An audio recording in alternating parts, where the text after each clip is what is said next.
Napanood ba yung mga Kalingap Angels? Opo. Maganda po. Magaganda. Maganda po. Magaganda. Kambal na Australiano nagagandahan sa Kalingap Angels. At dalawang kambal may ka-love team na.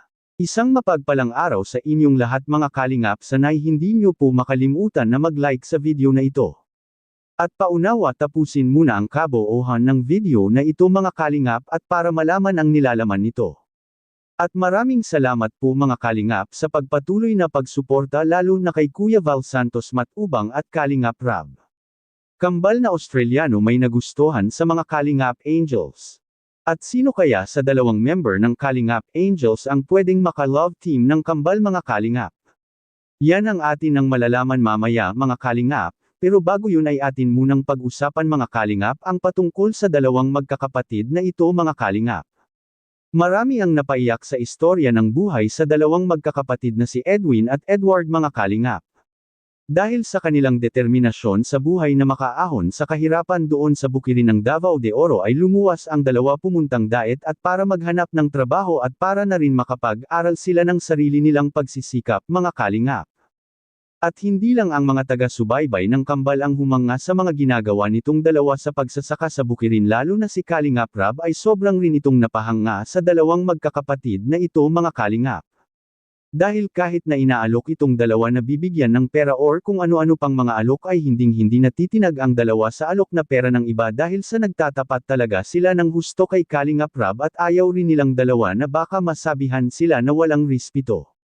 Which is tama naman po mga Kalingap, nararapat lang talagang ibibigay nila ang lahat ng kanilang rispito kina Kalingap Rab dahil sa pamamagitan ni Kalingap Rab bumuhos ang biyaya sa dalawang kambal na Australiano at marami pang gustong tutulong sa dalawa mga Kalingap. At marahil kasama na rin dito ang kanilang pabahay mga Kalingap na siyang isa rin sa pinangarap ng dalawang kambal na ang magkaroon rin sila ng sarili nilang magandang pabahay ng Team Kalingap.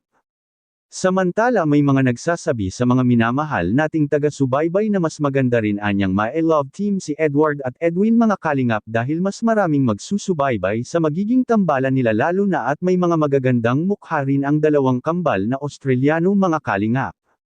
Gustong-gusto rin makita ng karamihang taga-subaybay ng Team Kalingap kung papaano magpakilig ang dalawang magkakapatid na ito mga Kalingap. At sigurado akong magiging makilig at masaya ang magagawa ng serye ng kambal na Australiano. At meron ring nagsasabi mga Kalingap na mas mabuti rin anya sa dalawa na mag-focus na lang rin ito sa pag-aaral nila dahil maaring magagambala rin ang dalawa sa kanilang pag-aaral kung mayroon man itong ka-love team mga Kalingap. Kung kaya naman sa dalawang magkakapatid na magampanan nila ang kanilang pag-aaral at paggagawa ng serye ay bakit naman hindi mga Kalingap? Malaking maitutulong kina Edward at Edwin ang pagkakaroon nila ng love team mga Kalingap. At bakit ko po ito nasabi? Kung mayroong ka-love team ang dalawa sa mga Kalingap Angels ay maaaring maganda ang kalalabasan nito at maaring mas dumami pa ang gustong mag-sponsors at tumulong sa dalawa dahil nakapagpapasaya rin sila sa mga taga-subaybay ng mga serye ni Kalingap Rab. Ang mga ginagawang love team ni Kalingap Rab ay pawang pampo good vibes rin lang naman ito sa lahat mga Kalingap. At nasa kanila pa rin ang desisyon kung tutuhanin nila or hindi. Kung mas makakabuti sa dalawang kambal na magkaroon sila ng ka-love team ay susuportahan na lang po natin sila ng sa ganun mas gaganda palalo ang mapapabahay sa kanilang dalawang magkakapatid katulad ng mga nauna nang na-love team ni Kalingap Rab na si VNC at Carla na magaganda rin naman talaga ang pabahay para sa kanila mga Kalingap, at sa kabilang dako naman Edwin at Edward.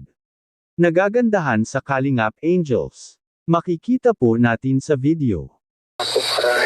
Napapanood ba yung mga Kalingap Angels? Opo. Napanood nyo? Hindi ba nakita nyo mga pabahay namin sa kanila? Maganda po. Magaganda. Pangarap mo rin yun? Pangarap nyo? Opo, para sila mama, may maganda silang matutulugan. Malay mo, makapabahay kami dun sa inyo. Diba? Magandang achievement yun, makapabahay tayo sa Davao. Saan? Oriental? Davao de Oro.